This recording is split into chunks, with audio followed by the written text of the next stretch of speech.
क्या दुनिया में यूरिया सस्ता होने का फायदा भारत के किसानों को मिलेगा? अच्छी खबर यह है कि ग्लोबल मार्केट में यूरिया की कीमतें कम होने लगी हैं और भारत को जून के मुकाबले करीब 12% सस्ते ऑफर मिल रहे हैं। लेकिन दूसरी तरफ एक चिंता भी सामने आई है। जुलाई में देश में खाद की बिक्री 13% घट गई। आखिर यूरिया सस्ता क्यों हुआ? क्या किसानों को फायदा मिलेगा और खाद की कम बिक्री से फसलों पर कितना असर पड़ेगा? इस वीडियो में आपको डिटेल में समझने को मिलेगा। सबसे पहले भारत को सस्ता यूरिया का ऑफर। सरकारी कंपनी आरसीएफ ने यूरिया खरीदने के लिए टेंडर जारी किया था। इस बार कंपनियों ने जून के मुकाबले करीब 12% कम कीमत पर यूरिया बेचने के लिए ऑफर दिए हैं। इतना ही नहीं, जितना यूरिया भारत खरीदना चाहता था उससे कई गुना ज्यादा सप्लाई की पेशकश भी मिली। यानी फिलहाल दुनिया में यूरिया की उपलब्धता पहले से बेहतर दिखाई दे रही है।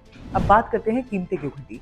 यूरिया की कीमत कम होने की मुख्य वजह है अंतर्राष्ट्रीय बाजार में सप्लाई बढ़ी, मांग पहले के मुकाबले कमजोर हुई, कंपनियों ने ज्यादा मात्रा में ऑफर दिए, युद्ध के बाद बना दबाव कुछ कम हुआ। यानी फिलहाल बाजार में यूरिया की कमी जो है वो बिल्कुल नहीं दिख रही है। अब बात करते हैं पहले कीमतें कितनी बढ़ गई थी, डिटेल में समझते हैं।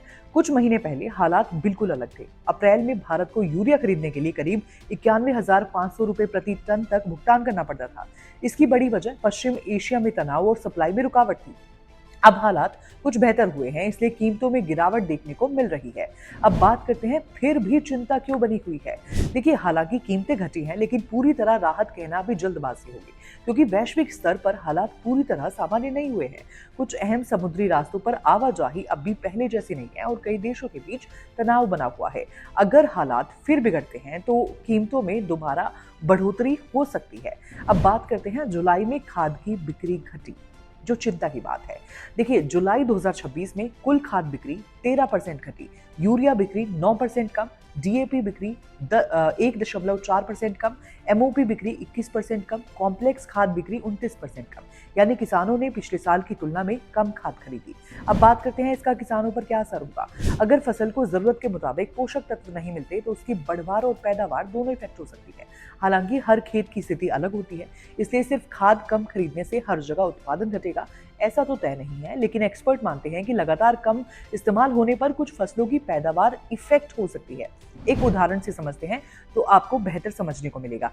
मान लीजिए दो किसानों ने एक जैसी धान की खेती की। एक किसान ने समय पर संतुलित मात्रा में खाद दी, जबकि दूसरे ने जरूरत से कम खाद डाली।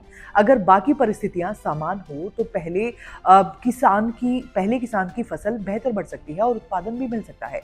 यानी सही समय पर सही मात्रा में खाद देना भी अच्छी पैदावार के लिए जरूरी है। अब बात करते हैं क्या किसानों को राहत मिलेगी। अगर अंतर्राष्ट्रीय बाजार में यूरिया की कीमतें इसी तरह कम बनी रहती हैं तो फ्यूचर में भारत के लिए आयात लागत घट सकती है। इससे सरकार पर खर्च का दबाव कम होगा। हालांकि किसानों को मिलने वाली खाद की कीमत और उपलब्धता सरकार की नीति और सब्सिडी व्यवस्था पर भी डिपेंड करती है। अब बात करते हैं किसानों को क्या करना चाहिए। देखिए, जरूरत के अनुसार ही खाद का इस्तेमाल करें, ये तो बहुत क्लियर है। मिट्टी परीक्षण के आधार पर पोषक तत्व डालें, संतुलित उर्वरक का उपयोग करें, कृषि विभाग की सलाह का पालन करें, अफवाहों के बजाय आधिकारिक ऑफिशियल जानकारी पर भरोसा करें। कुल मिलाकर ग्लोबल मार्केट में यूरिया सस्ता होना भारत के लिए सकारात्मक यानी कि पॉजिटिव संकेत है। लेकिन दूसरी ओर खाद की बिक्री में आई गिरावट और मौसम की अनिश्चितता किसानों के लिए चिंता का विषय बनी हुई है। आने वाले हफ्तों में नजर इस बात पर रहेगी कि वैश्विक बाजार का ये फायदा भारत तक कितना पहुंचता है और खरीफ फसलों पर इसका क्या असर पड़ता है। इस वीडियो में इतना ही, फिर मिलेंगे किसी और वीडियो के साथ। आप देखते रहिए किसान इंडिया। अगला स्टेशन आपकी मनचाही मंजिल खुशहाली है। खुशहाली के दरवाजे चारों ओर से खुले रहेंगे। किसान इंडिया के साथ यात्रा करने के लिए आपका धन्यवाद।